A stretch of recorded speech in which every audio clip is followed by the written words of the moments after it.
Hey, Bricks Mortar Retailers, welcome to this week's really short video. And I am talking about some of the common mistakes that bricks and mortar retailers make when it comes to our average dollar sale. And these mistakes are sabotaging what you're doing. So hopefully you realize what your average dollar sale is, or you know what it is, and then you know that it's something that you want to be working on. But it's one of those things that if you're struggling in retail, struggling to reach your potential within your store, this is one of the issues that you need to confront head on. And it's one of the easiest ways to increase revenue with your store, increase profitability, increase cash flow. And it is seriously one of the great tools and one of the most important key performance indicators that you need to be tracking and measuring within your store. There are so many mistakes that we make, and I'm going to move beyond the most obvious mistake, which is that many independent retailers do not even track and or measure their average dollar sale. It's not surprising that many of my clients, when I first start working with them, they can't tell me what it is. They've got no way of figuring that out. So you need to move beyond that, figure out hopefully you can figure out what your average dollar sale is, utilize your point of sale system. And then from there, it can really start to get very interesting and to look at ways that you can drive your sales up within your store by focusing on your average dollar sale. It was a very long worded intro. This is what happens when you go off the cuff. Okay, so let's go. So the three major mistakes that we're making, that are sabotaging your average dollar sales. And one is not focusing on upselling techniques. So upselling, we all know we need to upsell. Where we definitely stuff up as bricks and mortar retailers is not empowering our team on how to upsell. Many of us just assume our team members know how to upsell, but actually upselling is a strategy and a technique, and it takes a lot of work in building up to becoming effective at upselling.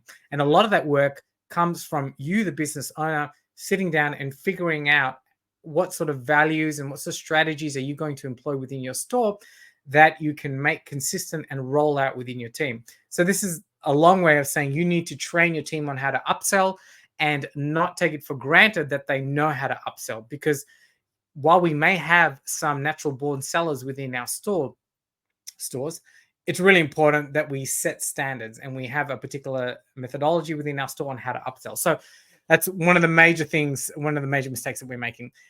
The next mistake that we're making is we're not personalizing the whole customer experience, right? Our interactions are very generic within our stores. We have such a great opportunity to stand out from our e-commerce cousins by making sure that we've got customer engagement and our customer experience all on point.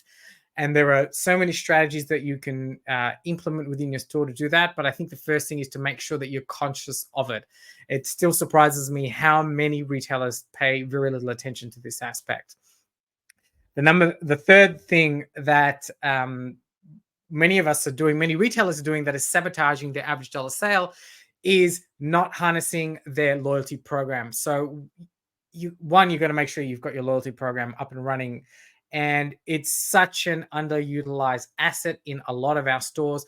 We all know that our loyalty customers, they spend far more on our average transactions than our regular customers.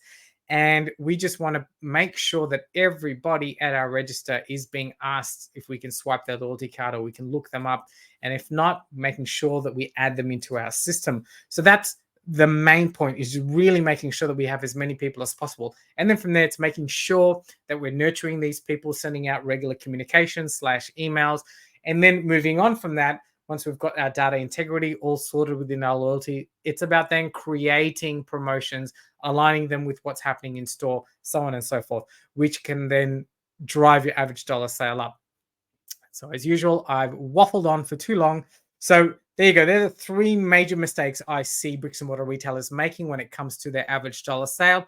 But I'd love to hear from you below. What are the techniques? What do you use within your store to drive your average dollar sale up? Do you think it's worth it? Do you think it's a great strategy? What are you doing? How are you implementing it?